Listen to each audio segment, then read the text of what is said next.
Good evening, everybody. It is, what is it? Wednesday, the 20-something of March. 23rd? 24th? 23rd. Wednesday, 23rd. Get there in the end. Right, so we're going to continue with the Remarkable Regional Malts from Douglas Laing. There's 4 of them.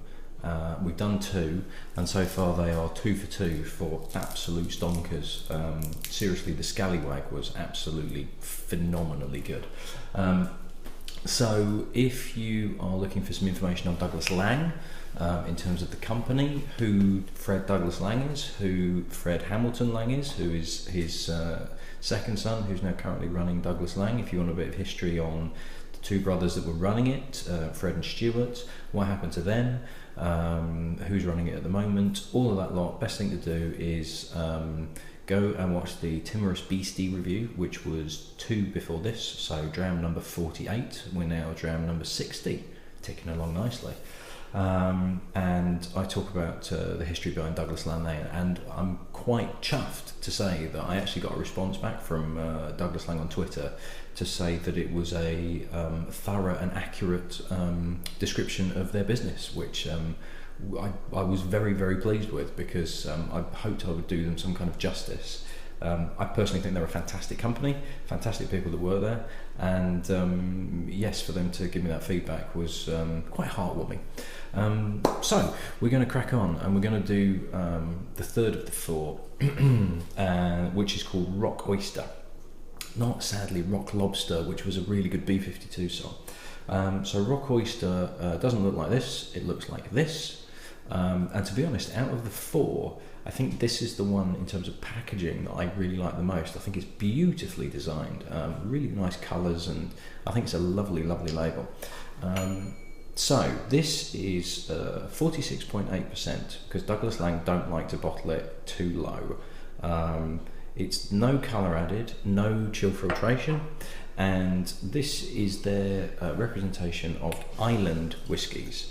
So there is some whiskey from Islay on there, but their Big P, which I will do next, is just Islay whiskies. So this has some Islay, but also one from Jura, probably Jura, seeing as it's the only one from Arran, which is probably Arran, seeing as there's only one, although the company that run Arran, now I've done Arran previously already, but the company that run Arran have just announced that they're going to open a new distillery on Arran itself, so there'll be 2 distilleries on Arran. There's also malt from Orkney. Now, it could be Highland Park or it could be Scapa. Now, this goes for the name Rock Oyster. It's going for the maritime feel, and a lot of the bump in here, I'm not sure if you can see, but it tells you how to make a rock oyster margarita and a bloody Joseph, and how to shuck an oyster in amongst the tasting notes. So they're definitely going for that maritime feel.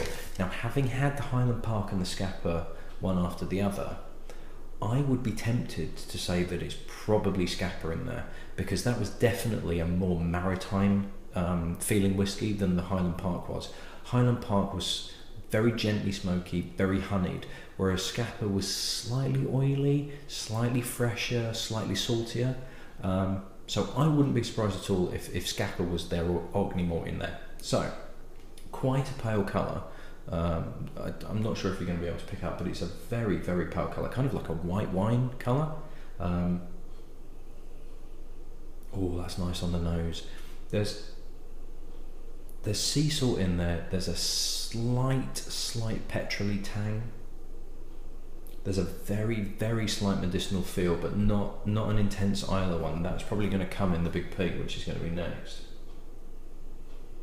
But there's sea salt there, definitely, and kind of those like sea salt. You know, you can get like rocks of sea salt. That sort of freshness in there. A slight pepperiness. There is a slight oiliness in there as well. It's very beachy, very much so. There's that kind of sea air feel where it's, you're on the beach and you've got this freshness and you've got this saltiness, but there's also that kind of wet sand nose to it as well. And just a very, very gentle underlying sweetness. Not obvious, and it's difficult to say what it is. Oh, and I just got a real blast of mint then as well. Wow, menthol, big style. All that on the nose. This is a good start.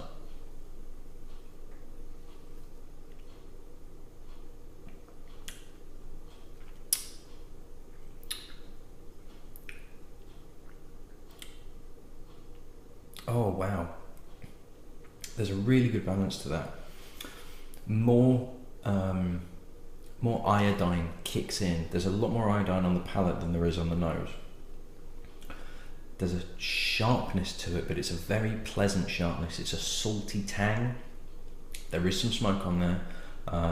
It's a nice bonfire-y smoke. Again, kind of a distant bonfire smoke. There is an oiliness to it, which I'm going to stick my neck out and say it probably is Scapa rather than Highland Park that's in this.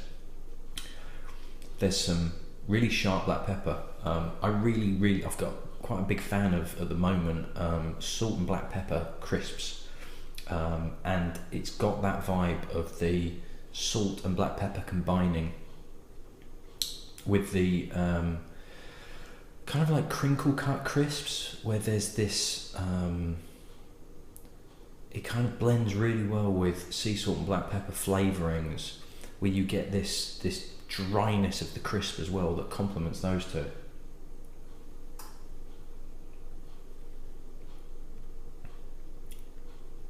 Less of the menthol, but it's slightly there.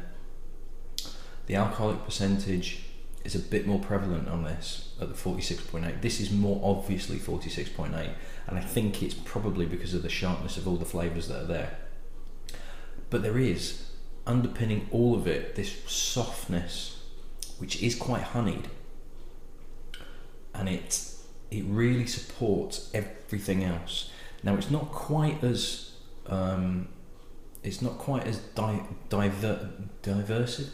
divisive as when I had White Horse, which was a really weird combination of very, very obvious honey and very, very obvious kind of iodine peatiness.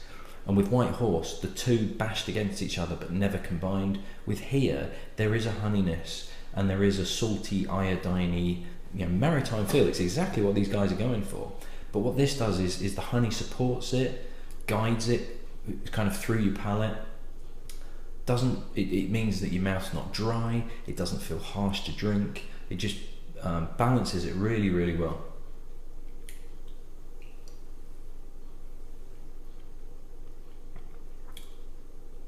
It's a bit more iodine-y than I was expecting it to be, and I'd probably prefer it to be slightly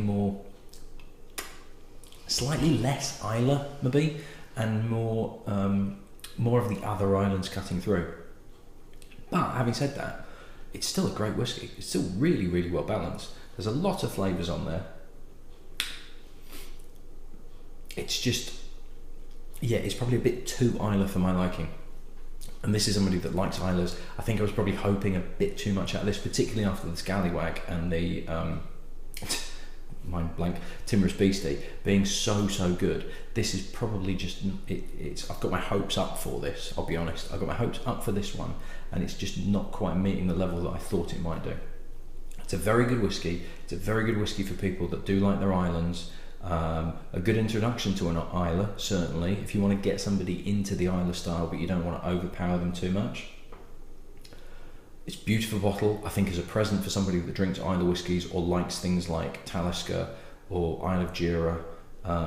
Probably not Highland Park, but if they do like Scapa, then definitely that. It's not underwhelmed me. It's not a bad whiskey. I think it's just I had my hopes raised really, really high because of the first two, and it's just not quite hit that level. Having said that, they're still doing a cracking job. It's still a really good blended malt.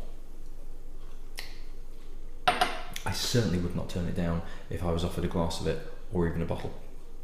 Not that that's going to happen, but so I shall wash everything out and we shall crack on with the next one so I can have a night off tomorrow, and we'll see you for the Big Beat.